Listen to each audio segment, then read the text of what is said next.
Hello dear student, कैसे हैं आप सभी। आशा करते हैं मस्त होंगे, स्वस्थ होंगे और अपनी पढ़ाई को एकदम बेहतर तरीके से करेंगे। यदि आप क्लास 10 की स्टूडेंट हैं और आपको 2026 का बढ़िया देना है और अभी तक आपने हिंदी में कोई भी मोस्ट इंपॉर्टेंट एमसीक्यू क्वेश्चन की तैयारी नहीं किया है तो आपको इस वीडियो को जरूर से जरूर देखना है। आज की इस वीडियो में आपको ज़्यादा से ज़्यादा एमसीक्यू क्वेश्चन कराऊंगा जिसका बोर्ड एग्जाम में आना 100% तय है। यदि आपने बस इस क्वेश्चन को, इस वीडियो पूरा अंत तक देख लिया तो मैं आशा वादा करता हूँ कि 10 नंबर पक्का हो जाएगा। ज़्यादा नहीं, 10 नंबर तो पक्का हो जाएगा मात्र एक वीडियो में। यदि आपके पास 10 मिनट भी समय है तो आप इस वीडियो को देख लीजिए, आपका 10 नंबर पक्का करा दूंगा। क्योंकि जो भी क्वेश्चन है बार बार रिपीट हुए हैं, क्वेश्चन 2024, 25, 23 सब में क्वेश्चन बार बार रिपीट हुए हैं। तो आपको कुछ नहीं करना है, केवल इस वीडियो को पूरा अंत तक देख लेना है, हर एक प्रश्न को तैयारी कर लेना है क्योंकि सभी प्रश्न इंपॉर्टेंट है। ठीक है, चलिए वीडियो को स्टार्ट करते हैं। वीडियो को स्टार्ट करने से पहले यदि हमारे चैनल पहली बार है तो चैनल को सब्सक्राइब कर लीजिएगा, वीडियो को लाइक और प्यारा सा कमेंट जरूर करना कि वो वीडियो कैसी लगी। ठीक है, सबसे पहला प्रश्न क्या है? पहला प्रश्न है कि सुमित्रानंद पंत की रचना है। इसमें बताना ऐसा कौन है जो सुमित्रानंद पंत की रचना है। पहला ऑप्शन है ज्ञानदीप, दूसरा है युगवाणी, तीसरा है प्रेम वाटिका, चौथा है मोतीराम। ठीक है, तो इसमें बताना कौन ऐसा है जो बाबू आपके सुमित्रानंद पंत की रचना है। तो आपका right option number second Yugvani. कौन है बाबू? युगवाणी ऐसा रचना है जो सुमित्रानंद पंत की है। ठीक है, अगला प्रश्न क्या है कि महादेवी वर्मा किस युग की कवित्री हैं। मोस्ट इंपोर्टेंट प्रश्न, ये वाला मोस्ट इंपोर्टेंट प्रश्न है कि जो आपके महादेवी वर्मा है किस युग की कवित्री हैं। प्रगतिवादी युग के, द्विवेदी युग के, या छायावादी युग के, या प्रयोगवादी युग की। ठीक है, बताना है कि महादेवी वर्मा किस युग की कवित्री है। तो राइट आंसर हो जाएगा ऑप्शन नंबर थर्ड, क्या है? छायावादी युग। क्या है बाबू? छायावादी युग की क्या है? कवित्री हैं। ठीक है, इसको याद रखिएगा। अगला प्रश्न बढ़ता है। अगला प्रश्न है कि महादेवी वर्मा की रचना नहीं है। इसमें बताना कौन ऐसा है जो महादेवी वर्मा की रचना नहीं है। निहार, ठीक है, क्या बाबू? निहार, या संध्या गीत, युगांत, या दीप शिखा। ठीक है, तो बताना इसमें कौन ऐसा है जो महादेवी की रचना नहीं है। इसमें से 3 महादेवी वर्मा की रचना है लेकिन एक ऐसा है जो महादेवी वर्मा की रचना नहीं है। तो कौन है? उसका राइट हो जाएगा ऑप्शन नंबर थर्ड, युगांत। युगांत क्या है बाबू? महादेवी वर्मा की रचना नहीं है। तो ऑप्शन नंबर थर्ड बिल्कुल करेक्ट हो जाएगा। अगला प्रश्न मोस्ट इंपोर्टेंट प्रश्न है, ऑलरेडी मैं यहाँ पर लिख दिया आउट क्वेश्चन। क्या लिख दिया हूँ? आउट क्वेश्चन, मतलब 2026 में प्रश्न छप जाएगा। ठीक है, प्रिय प्रवास किसकी रचना है? मोस्ट इंपोर्टेंट प्रश्न, बार बार प्रश्न पूछा गया है कि प्रिय प्रवास किसकी रचना है। जयशंकर प्रसाद की, प्रेमचंद्र की, या हरिऔध की, या रामचंद्र शुक्ल की। ठीक है, तो आपको बताना है कि इसमें कौन ऐसा रचना है जो, सॉरी, किसकी रचना प्रिय प्रवास है। तो मैं बता दूं ऑप्शन नंबर थर्ड जो है आपका प्रिय प्रवास, सॉरी, हरिऔध। हरिऔध किसकी रचना है? हरिऔध की रचना कौन है? प्रिय प्रवास। ठीक है, तो हरिऔध इसका राइट आंसर हो जाएगा। हरिऔध जी ने प्रिय प्रवास को लिखा है। ठीक है, अगला प्रश्न है। अगला प्रश्न क्या है? लोकायतन के रचनाकार हैं। कौन है लोकायतन के रचनाकार? ये आपको बताना है। लोकायतन के रचनाकार कौन? निराला जी हैं, या सुमित्रानंद पंत जी हैं, या महादेवी वर्मा जी, या जयशंकर प्रसाद जी हैं। ठीक है, तो लोकायतन एक प्रमुख रचना है जो किनकी है बाबू? सुमित्रानंद पंत की। किनकी है? सुमित्रानंद पंत की। तो ऑप्शन नंबर बी बिल्कुल करेक्ट आंसर हो जाएगा। अगला प्रश्न में बढ़ते हैं। अगला प्रश्न क्या है? दूसरा सप्ताह का प्रकाशन वर्ष है। मोस्ट इंपोर्टेंट क्वेश्चन है, ये भी आउट क्वेश्चन देख लीजिए। मैंने ऑलरेडी लिख दिया आउट क्वेश्चन, मतलब ये आउट हो जाएगा 2026 में। ठीक है, दूसरा सप्ताह का प्रकाशन वर्ष है। दूसरा सप्ताह का प्रकाशन किस वर्ष हुआ था? 1951 में, 1959 में, 1943 में, या 1979 में। ठीक है, तो बताना है कि दूसरा सप्ताह का प्रकाशन किस वर्ष है। तो इसका राइट हो जाएगा ऑप्शन नंबर फर्स्ट, 1951 में। ठीक है, पहला सप्ताह का प्रकाशन हुआ था, आप लोग कमेंट में बताइए कि पहला सप्ताह का प्रकाशन किस वर्ष हुआ था। बाकी ये दूसरा सप्ताह पूछा है, पहला सप्ताह जिसको हम बोलते हैं तार सप्ताह भी बोलते हैं, उसको तैयारी कर लीजिएगा। दोनों में से किस कोई भी एक आ सकता है आपके बोर्ड एग्जाम में। ठीक है, अब हम लोग बढ़ेंगे अगले वाले प्रश्न पे। यहाँ तक हमने काफ़ी प्रश्न कर लिया, आप चाहे तो इसका स्क्रीनशॉट लेकर देख सकते हैं। ठीक है, अब हम बढ़ेंगे अगला प्रश्न नंबर। अगला क्या है? प्रश्न नंबर अगला, छत्रसाल दशक के रचनाकार कौन है? मोस्ट इंपॉर्टेंट है प्रश्न है कि छत्रसाल कौन बाबू? छत्रसाल दशक के रचनाकार हैं कौन है? बिहारी जी है, मोतीराम जी, या याज्ञनिक जी है, या भूषण जी है। ठीक है, तो छत्रसाल दशक किसकी रचना है आपको बताना है। तो ये आपकी रचना किसकी है? भूषण जी है। किसकी है? भूषण जी की रचना है छत्रसाल।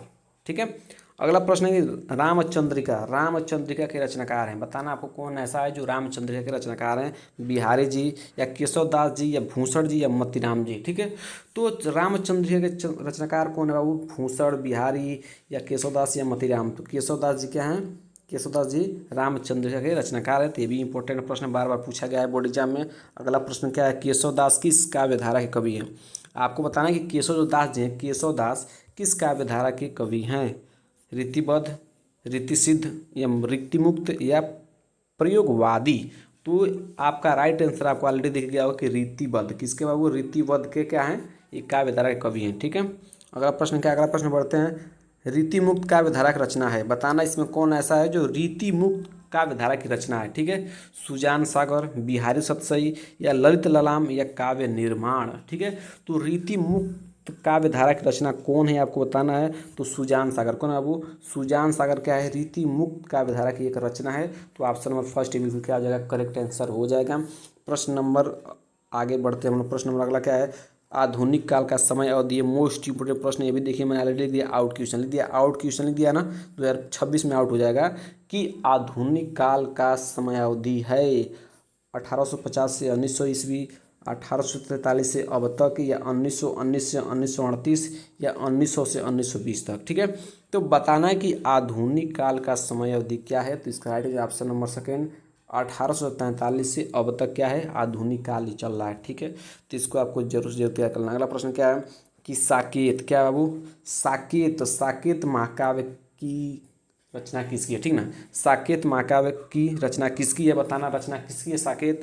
मैथिली शरण गुप्त की है, या जयशंकर प्रसाद की है, या हरिऔध की है, या नागार्जुन की है। ठीक है, तो जो साकेत है बाबू, ये आपका मैथिली शरण गुप्त की रचना है। इनकी एक प्रमुख रचना है मैथिली शरण गुप्त की। ठीक है, साकेत। ठीक है, यहाँ तक हमने ये प्रश्न कर लिया। आप चाहे तो इसका स्क्रीनशॉट लेकर अपने कॉपी पर लिख सकते हैं या याद कर सकते हैं। ठीक है, अब बढ़ गया प्रश्न नंबर आगे।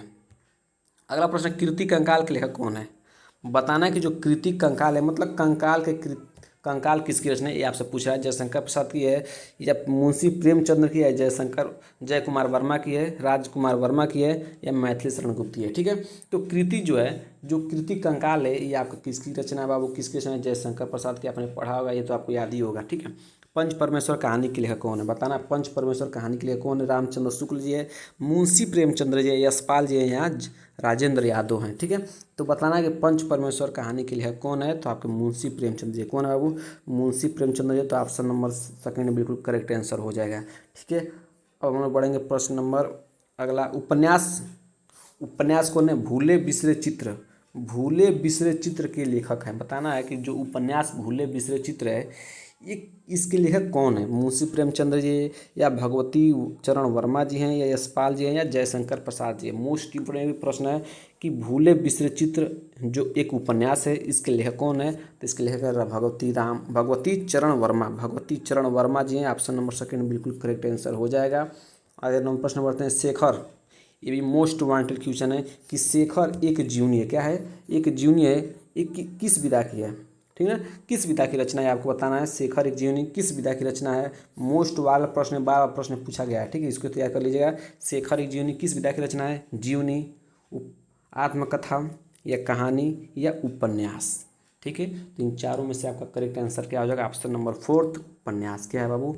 उपन्यास इसका राइट आंसर हो जाएगा। प्रश्न अगला है, माटी हो गई सोना। मोस्ट वांटेड प्रश्न, ये मोस्ट वांटेड प्रश्न आ गया कि माटी हो गई सोना स्मरण के लेखक हैं। ठीक है ना, संस्मरण के लेखक कौन बाबू? जगदीश माथुर जी हैं, या राम कुमार वर्मा जी हैं, या जयशंकर प्रसाद जी हैं, या कन्हैयालाल मिश्र प्रभाकर जी हैं। ठीक है, कन्हैयालाल मिश्र हैं। ठीक है, बताइए माटी हो गई सोना इस संस्मरण के लेखक कौन है बाबू? तो कन्हैयालाल मिश्र प्रभाकर जी हैं। ऑप्शन नंबर फोर्थ ही बिल्कुल करेक्ट आंसर हो जाएगा। प्रश्न नंबर अगला हम लोग करते हैं। राग दरबारी रचना के उपन्यासकार हैं। बताना है कि जो राग दरबारी है, राग दरबारी रचना के उपन्यासकार हैं कौन है? अज्ञे जी हैं, या श्रीलाल शुक्ल जी हैं, या भूषण जी हैं, नरेश मेहता जी हैं। ठीक है, तो मैं बता दूं कि राग दरबारी के रचनाकार के उपन्यासकार कौन है बाबू? इसका right option number second, Shrilal Shukla. Shrilal Shukla बिल्कुल करेक्ट आंसर हो जाएगा। ये आपका टोटल मैंने मोस्ट इंपॉर्टेंट जो भी बायोग्राफी प्रश्न था उसको मैं ऑलरेडी कंप्लीट कर दिया है। बाकी आपको आगे भी चाहिए तो आप कमेंट्स बता सकते हैं कि और भी हमको चाहिए। हिंदी में क्या क्या चाहिए आपको, आपको हिंदी में किस चीज़ ज़रूरत है, आप हमको कमेंट्स में बता दीजिएगा। मैं इसको अगले वीडियो में करा दूंगा। ठीक।